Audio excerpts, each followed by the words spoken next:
Hi everyone, Miss B. Hanley here, and today I'm talking about how to research confidently.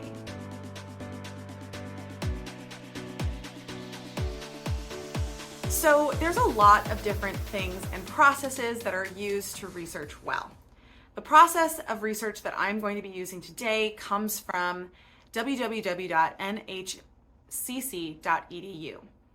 The basic research process that we're going to be taking a look at today comes in 7 steps. Additionally, we're going to be taking a look at when you're researching terms you can use to get a more accurate search. And finally, when you're evaluating the research that you do, we're also going to be taking a look at how you can make sure that the sources and information that you're using in your research are credible, accurate, reasonable, and support what you're talking about.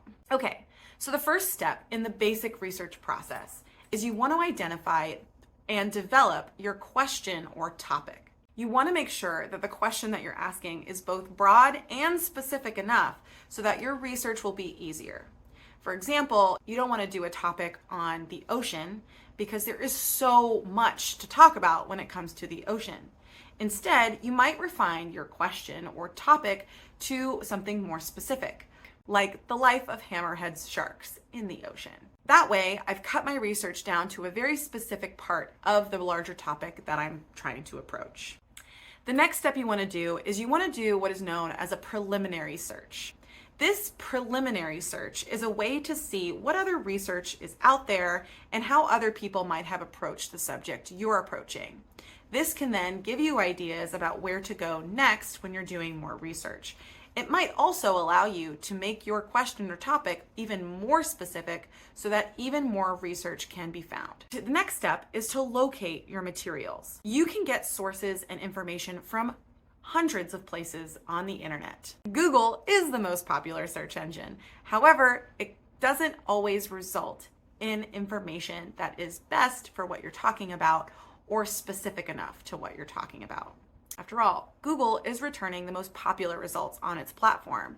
So people who have clicked a lot on a website are what Google is going to promote more to your search. But it may not necessarily be what's popular that you need for your research. This is where you can use academic source catalogs. If you're a student at any school, you will have access to one of these research catalogs. Just ask your teacher, professor, or librarian, and they will send you in the right direction. If you're not a student and you want to do research, there are other platforms that allow free research to happen. However, certain articles can be blocked because these research catalogs are behind a paywall. They do require the schools to pay for them in order to access those specific articles. However, your local library always has access to certain catalogs and research platforms that are open to the public. All you need is a library card and to ask a local librarian to find out where you can do research as a public citizen. While you are locating your materials, you may use different search terms in your search to return better results. Boolean search terms are known as and, or not. There you go. Or you can use a combination of these 3 Boolean search terms to return a more specific research topic that you're looking for. The next step is to evaluate your sources. This is where our CARS checklist comes in. When you're evaluating your sources, you want to evaluate them for credibility, accuracy, reasonableness, and support. Credibility basically means that whoever is writing the source or article that you're using in your research has a background in the field that they're talking about. Things that work in the favor of someone's credibility are having an advanced degree, having a career in that specific field. Additionally, things that advance an article or source's credibility is having things spelled correctly, having the author as well as co-authors and publishers mentioned as well. Most articles and research papers will also have a bibliography that showcase where the author originally got their sources from as well. You also want to make sure that your sources are accurate. So a source that is accurate usually includes other sources that they have cited because of it, as well as finding information that is widely accepted by the community or the field in which you're researching. What we mean by reasonableness is that the author is not taking a biased stance. If the author is using fallacies like ad hominem attacks or just straight up claiming that their opinion is fact, can reduce the source's reasonableness. Last but not least, you want to make sure that your sources have support.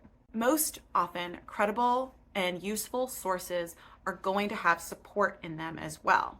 The author should have done their own research on the topic as well to find out if what they're saying is appropriate or relevant or accurate.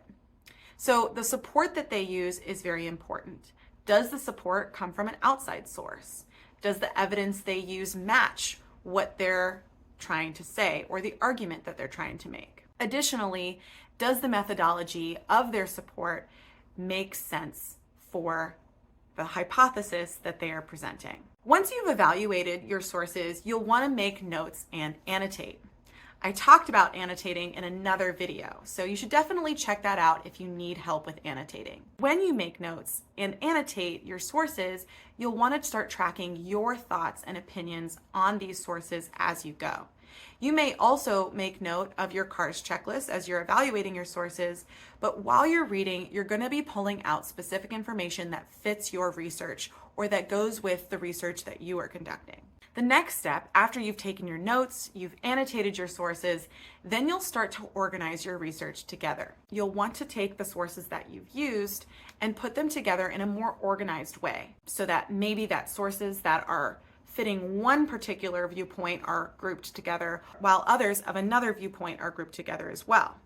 You may also take sources of two differing viewpoints on one particular subject and match them up with each other to see both sides of a particular argument or topic. Last but not least, once you've started to synthesize your sources together, you're going to want to make sure you cite your information properly. Please make sure that you have the author's name as well as the publisher, the link where your source or article came from, the date it was published, and any other relevant information about that source that might be needed in a citation. And that's it. That's how to research something confidently.